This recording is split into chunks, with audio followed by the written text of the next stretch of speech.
հաճախ ասում եմ երևի խորհրդանության 70 տարի ընթացքում դաշնակցության դեմ այդքան գիրք, գրականություն, ֆիլմ,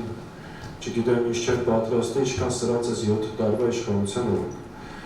Ստեղ բայց պետք է հասկանանք սրա պատճառը որն է, այլ էսի շատ խորքայր ու կարևոր հարց։ Ինչի, որովհետև այո, դաշնակցությունը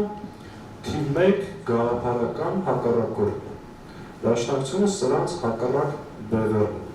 Այս անինքնություն, անինքնասեր, անդեմ, պետության կոնցեպտը, որ իրանք փաթեթավորել են իրական Հայաստանի տակ, այո, դա դաշնակցության ասացի խորը գաղափարական տարաձայնության մեջ։ Բայց նաև դաշնակցության անընդհատ փորձում է, երբ որ ինքը ազգային դիրքերից եւ հայ ժողովրդի հավաքական իրավունքների պաշտպանության տեսակետից արմատական կերպով հանդես է գալիս, մեզ փորձում է ներկայացնել ծայրահեղական,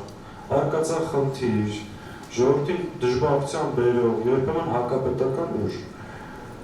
Դե գիտես, բակքապեն այդ պետք է համար, ինչ պետք է համար։ Իսկ թուրքական, դավաճանական ուժը այդ պետք է փորձի այդ պատկերը դաշնակցության մասին հանրության մոտ ստեղծի։ Դաշնակցությունը իր ողջ պատմության ընթացքում պատերազմական գործողությունների մեջ մտել է բացառապես իր ժողովրդին պաշտպանելու համար, ազգային ազատագրական պայքարը, ինչի համար էր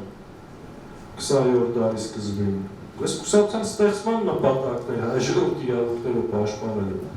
Հետևաբար, եթե դա դրանով ես փորձում եմ